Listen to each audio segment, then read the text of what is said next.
Welcome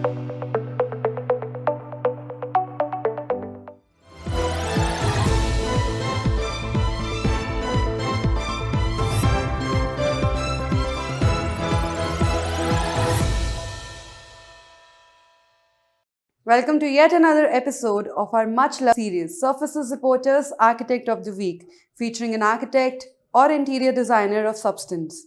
Today, we are super glad to have architect Anil Bhaskaran sharing his views, ideas, his journey, some significant points about his practice, significant projects done, his love for art, and also some interesting stories about his first project and much more in conversation with Surfaces Reporter. Before we listen from architect Bhaskaran, let me brief about him.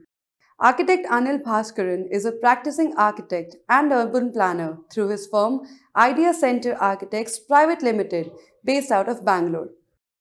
A Bachelor of Architecture degree holder with first rank with a distinction from University of Kerala. This was followed with a Master's in Architectural degree with specialization in urban planning from the University of Minnesota in USA. Thereafter, he worked with the prestigious Skidmore, Owings and Merrill, an architecture firm in Chicago, USA. Back home in India, he worked with the renowned architectural firm from Delhi, Stein, Doshi and Bhalla. Today, Idea Center Architects has completed over 100 projects in the last 2 decades in India and other countries as well, with numerous awards and recognitions in its name. He is a speaker for various topics related to architecture and urban planning at different forums in India and abroad, while he is also an associate member of the Indian Institute of Architects. His work has been covered by 100 architectural magazines, newspapers, and television channels. Let's hear more from the man of the moment himself, architect Anil Bhaskaran, in conversation with Surfaces Reporter.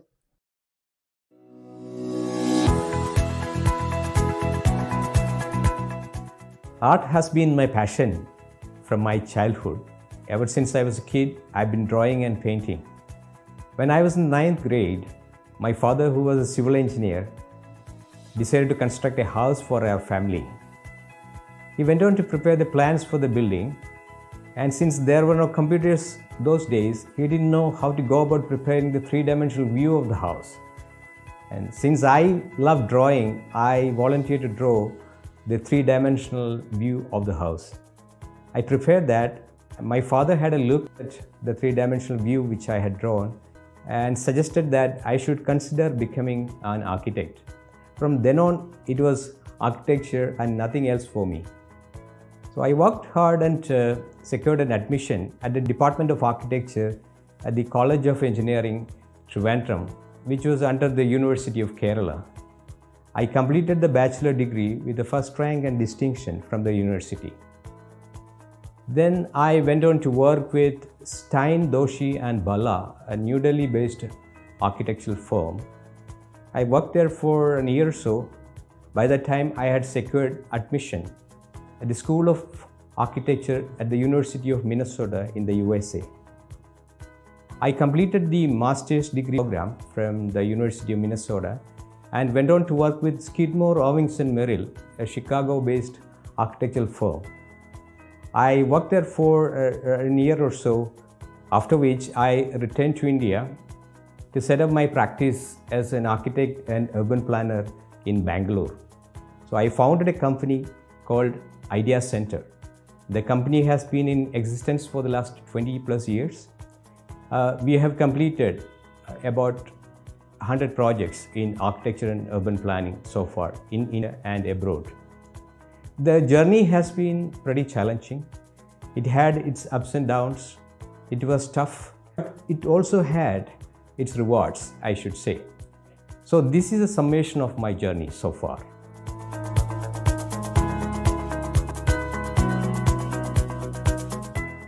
Architecture, to me, is the sacred meeting point of art and building engineering. By merging two, an architect can and must create a unique experience for the users of the building.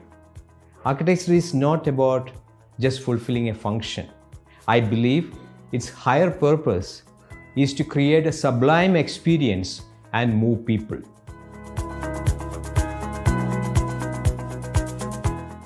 As an architect, I am inspired primarily by three things.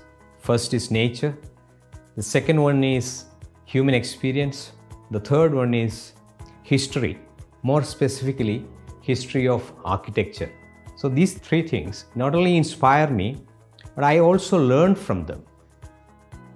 For instance, if you look at nature, you could study the creations and you could try and learn from the principles used in the designs of those creations. There are no straight lines used in the creations of nature. Yet, the creations are so stunningly beautiful. The second point, human experience.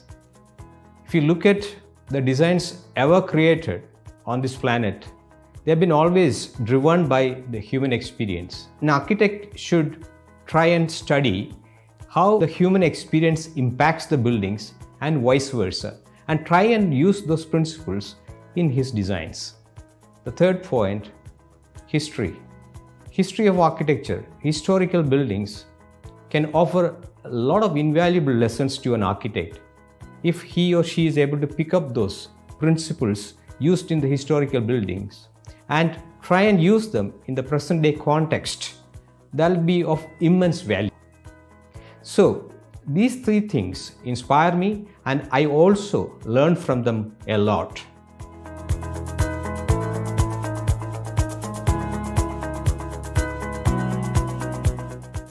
So when I talk about the projects that our company has done in the past, the projects such as Infosys Mangala, the Infosys Software Development Center in Bangalore, Jal Bhavan, St. Euphrasia Pre-University College, the Novitiate, all in Bangalore, and also the upcoming new project in Chennai, Guru Sharnalayam Spiritual Center. Each of these projects is unique in its own ways. In this context, I would like to talk a bit about the design philosophy that we follow in our projects. I see buildings as habitable sculptures. This core design philosophy is complemented and supported by other design themes such as semiotics, contextualism, and eco-friendliness. Infosys Mangala, Infosys Software Development Center in Bangalore, is a 250,000 square feet facility that is built over a land of 2.5 acres.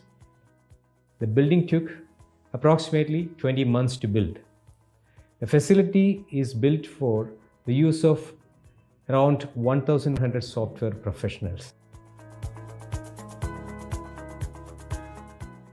Talking about the architectural design of the building is designed in the form of a terraced hillock. The terraces finally culminate on a domical structure which is placed on the very top. I spoke about semiotics a bit earlier. Semiotics is the science of symbols.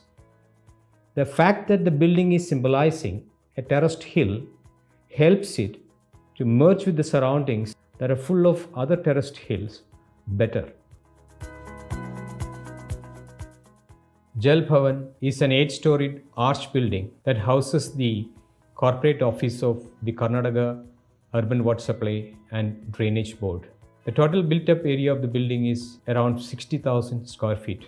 When we were commissioned to design the building, it set me thinking for a few days. Jal means water. So what came to my mind was an imagery of a rainbow that was formed after the sudden spell of a shower. An imagery of a rainbow that spans 2 hills. So that is what inspired us to design an arch building which is 8 floors high. This building is an example of semiotics. The Ramana Maharshi Center for Spirituality is an eco-friendly project of around 10,000 square feet built over a land area of 1 acre. The project consists of many structures and courtyards that are interconnected. The structures are built with natural materials like stones, wood, bricks, and terracotta tiles. Minimalism was adopted as the main design principle for the project, keeping in mind the ethos of Ramana Maharshi, in whose name the structure is built.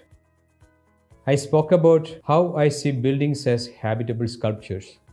The St. Euphrasia Pre-University College, located in the heart of Bangalore, is an example of this design philosophy. The building is conceived as a sculpture. The facade of the building is articulated with openings of various sizes and shapes.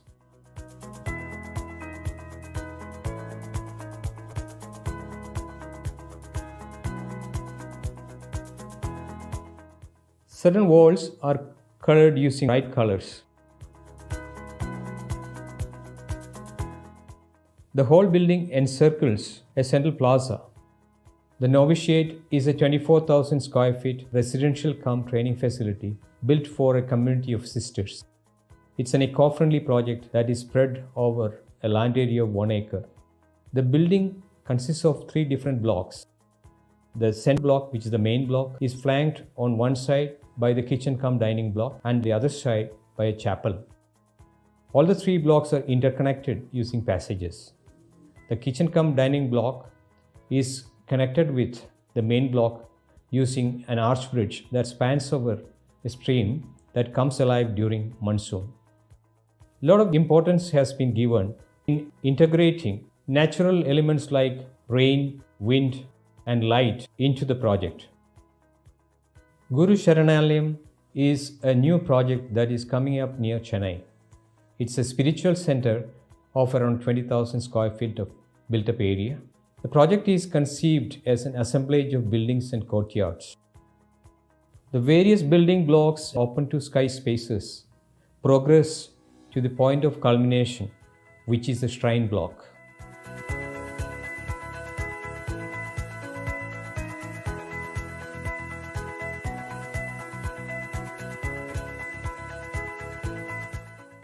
Responsible architecture is all about respecting nature and our planet.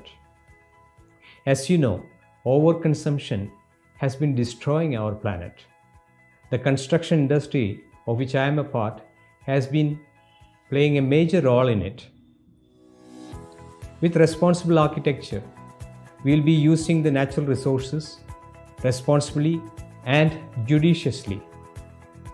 It facilitates easier methods of construction. It also allows us to maintain and sustain the building over a long period of time at lower costs.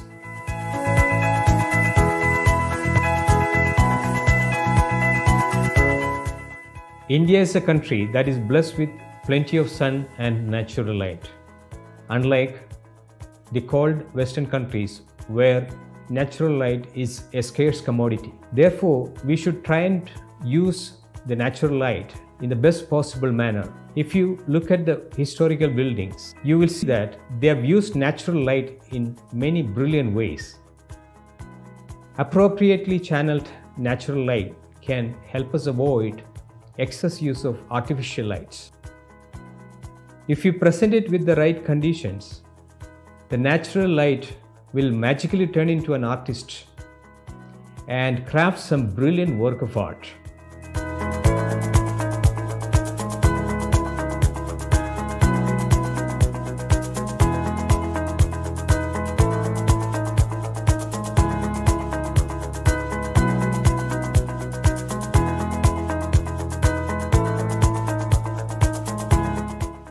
I am an artist who turned into an architect.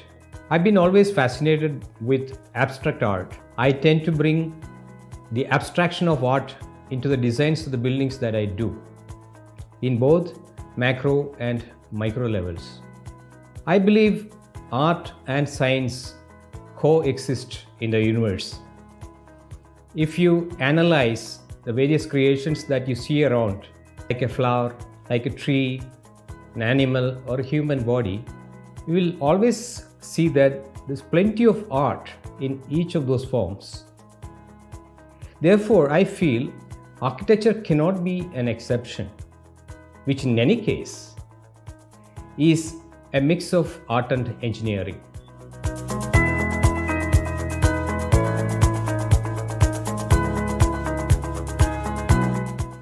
Travel is another passion of mine which I pursue vigorously. Every time I go to a historical building or a city, I go there as a student of architecture, a student of design, and not as a tourist. I try to learn from the designs of those buildings and cities. Apart from the designs, you also learn from the culture of the place and the context of the place. Every time I travel, it has been an eye-opener. The amount of knowledge and experience that you gain from travel cannot be compared with what you gain from the books or the movies.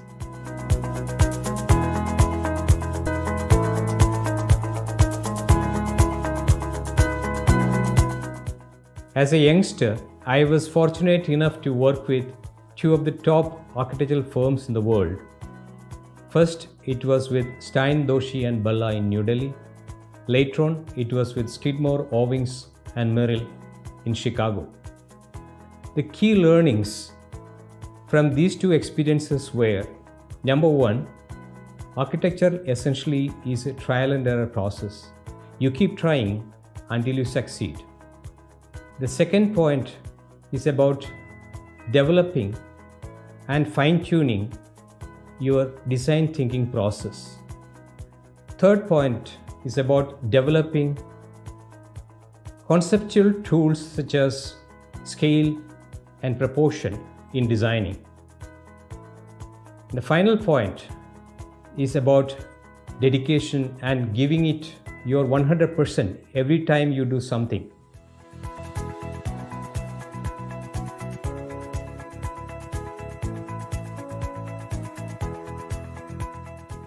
The key messages that I would like to give to the startups would be: number one, about developing leadership skills and leading from the front. Now, leading from the front has its own pros and cons. You are always at the firing line. If something goes wrong, you're the first one to get fired at.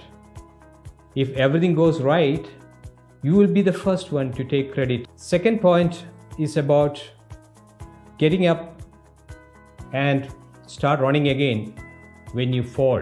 Number three is about giving 100% every time you try to do something. You may not get instant rewards for your effort, but I believe universe has a way of balancing things out. At the end, there will be results coming up. These are the three important messages that I would like to convey to the young startups.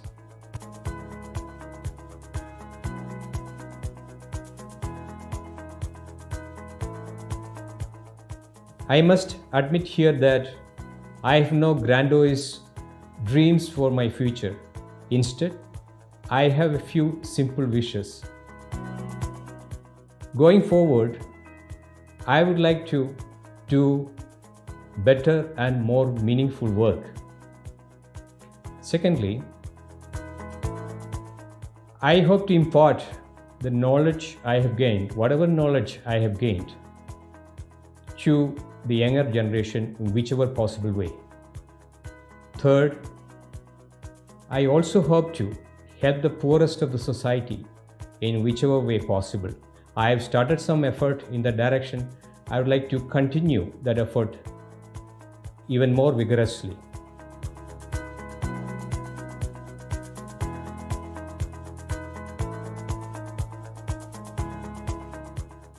The one thing that I would like to change in contemporary Indian architecture is reversing the trend of aping the buildings of the West. Take for example the office buildings that we are constructing nowadays in India. Most of them are covered completely with glass. When you look at the material glass has two properties. When the radiation from the sun passes through glass will convert the radiation from short wave to long wave. Glass has another property. It will only allow the passage of short wave. Now this means that the radiation from the sun can come into a room, it cannot go back.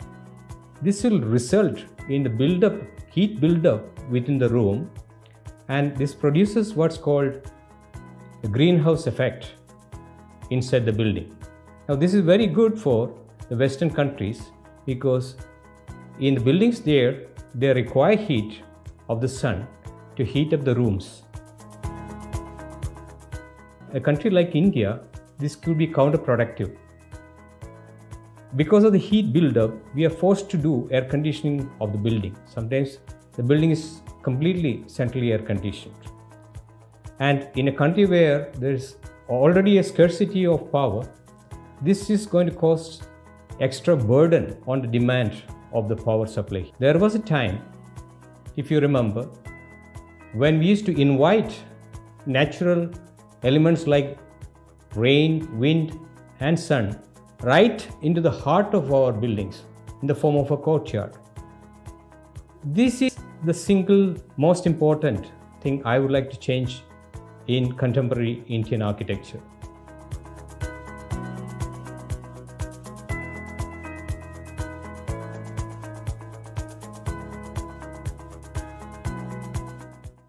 My message to the Surfaces Reporter magazine and its team is this.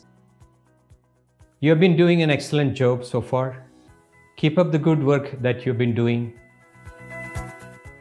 I believe you have the potential to go to the next level. So take the magazine to the next level and become an international entity. I've also noticed that of late you have been trying to bridge the gap between the foreign architects and Indian architects, which is a commendable job. I wish you all the very best in all your future endeavors. Thank you.